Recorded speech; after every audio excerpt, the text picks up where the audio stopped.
Shalom, good morning everyone. Selamat pagi semuanya. Today I'm happy to meet you all students grade 1 and grade 2 Elementary School Ebenezer 1 Manado.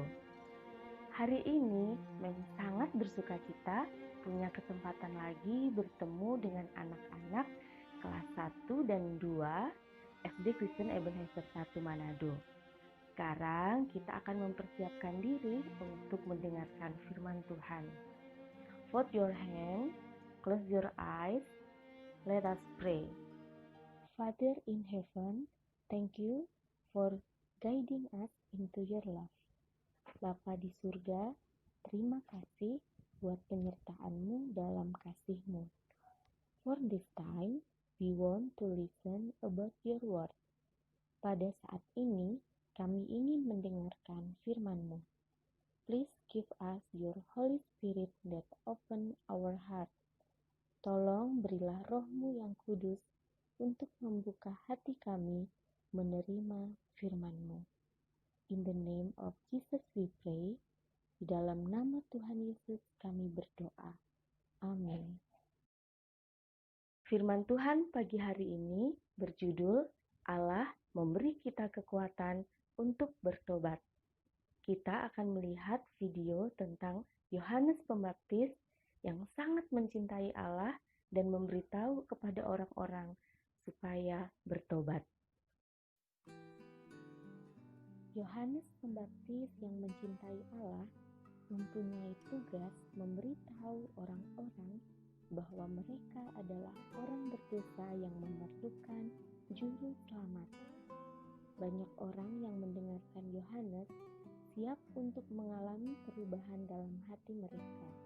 Mereka mengikuti Yohanes turun ke Sungai Yordan dan dibaptis olehnya. Ketika Yohanes sedang berada di Sungai Yordan, Yesus sendiri datang kepadanya untuk dibaptis. Seketika itu juga, Yohanes mengenali siapa dia. Lalu dia memberitahu orang-orang, "Lihat, Anak Domba Allah yang menghapus dosa dunia." Dan Yohanes memberi kesaksian katanya, "Aku telah melihat Roh turun dari langit seperti merpati, dan ia tinggal di atasnya.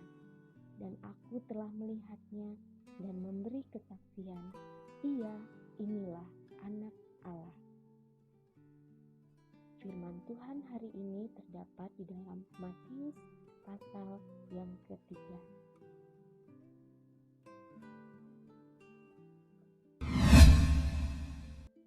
Di dalam tayangan video tadi, kita mendengar bahwa Yohanes Pembaptis berseru, "Lihat, itu Anak Domba Allah." Kenapa Yesus disebut Anak Domba Allah? Di kitab Perjanjian Lama diceritakan bahwa Allah pernah menyuruh umatnya untuk mempersembahkan domba untuk penebusan dosa. Sebenarnya itu menjadi gambaran bahwa suatu hari nanti akan ada Anak Domba Allah yang akan menebus dosa umat manusia. Nah, ketika Yohanes Pembaptis menyebut Yesus sebagai Anak Domba Allah, itu sebenarnya Yohanes dipakai Allah untuk memberitakan bahwa Tuhan Yesus adalah Anak Domba Allah yang dipakai menebus dosa seluruh umat manusia.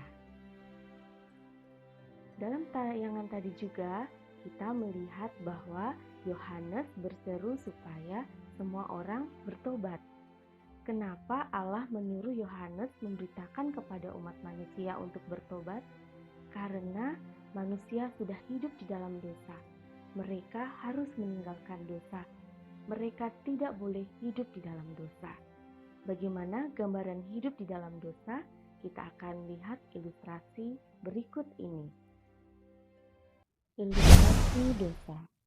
Air menggambarkan manusia yang belum berdosa.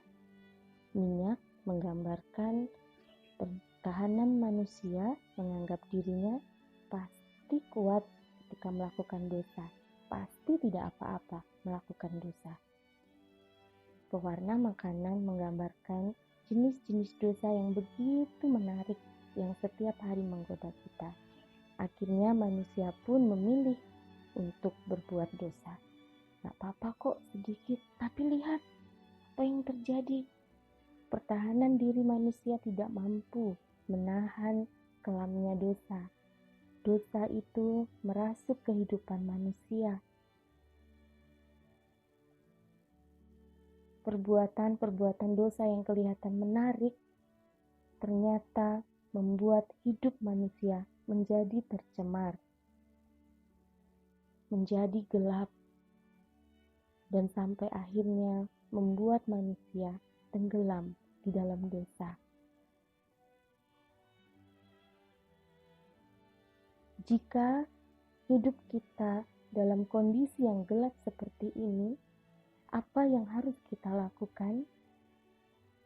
Benar, seperti yang Yohanes Pembaptis katakan, kita harus bertobat. Kita tidak bisa menyelamatkan diri kita sendiri. Kita harus mengandalkan Tuhan Yesus sebagai juru selamat untuk menghapus dosa-dosa kita.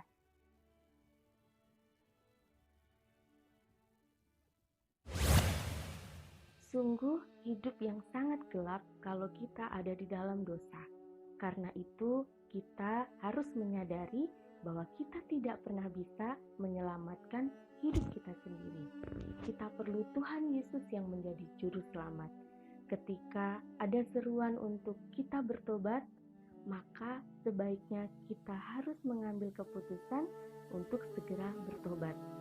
Apakah kita mampu?